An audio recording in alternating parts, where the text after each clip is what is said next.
Rheneas and the Dinosaur. Rheneas and Skarloey are the best of friends.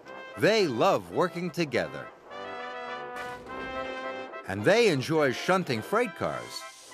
They biff them, and they bash them all day long.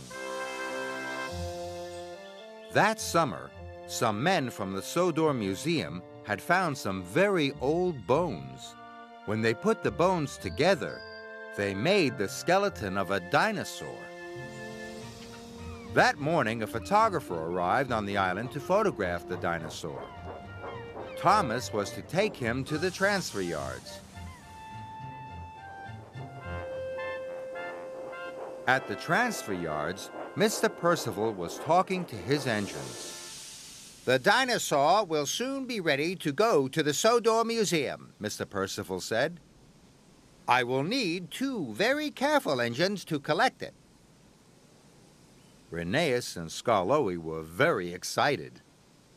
We can be really careful, puffed Rheneas. Watch. Rheneas shunted some freight cars gently together. But Skarloey was too excited to be careful. The narrow gauge controller was cross. Rheneas and Skarloey, you are not careful engines, Mr. Percival said. I will have to choose 2 other engines to collect the dinosaur. But I can be careful, said Rheneas. Let me try again, please. Very well, Mr. Percival said. But this is your last chance. Thank you, sir, said Rheneas happily. Skarloey was sad. I'm sorry I biffed the freight cars, he whistled quietly. But I'm sure we could take the dinosaur together. No, said Rheneas.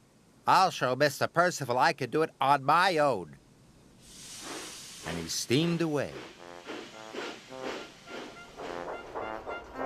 Later, Rheneas had to take some coal to the station houses. The cars were very heavy for him on his own. His pistons pounded, and his axles ached. But Rheneas kept going. Must take the dinosaur. Must take the dinosaur, he puffed. Later at the transfer yards, Mr. Percival came to see Rheneas. Rheneas, you have worked very hard today, said Mr. Percival kindly, and pulled very heavy freight cars, very carefully on your own. This made Rheneas very proud.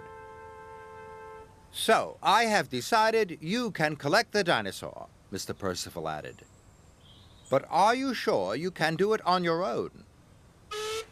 Yes, sir, I'm sure, whistled Rheneas. He was very happy. And Skarloey, called Mr. Percival, you will collect empty freight cars from the timber yards. Yes, sir, peeped Skarloey sadly. He watched Rheneas race quickly away to collect the dinosaur. Rheneas chuffed cheerfully through the mountains.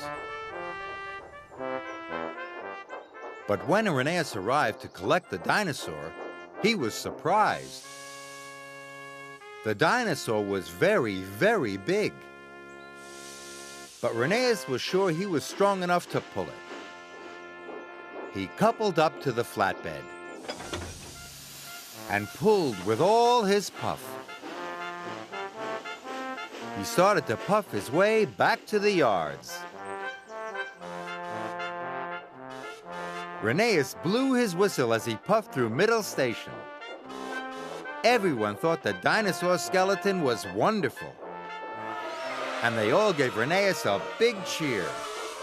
Rheneas was very proud. Rheneas was puffing slowly up a hill. But the flatbed was too heavy. His puff was going, and his pistons could hardly pump.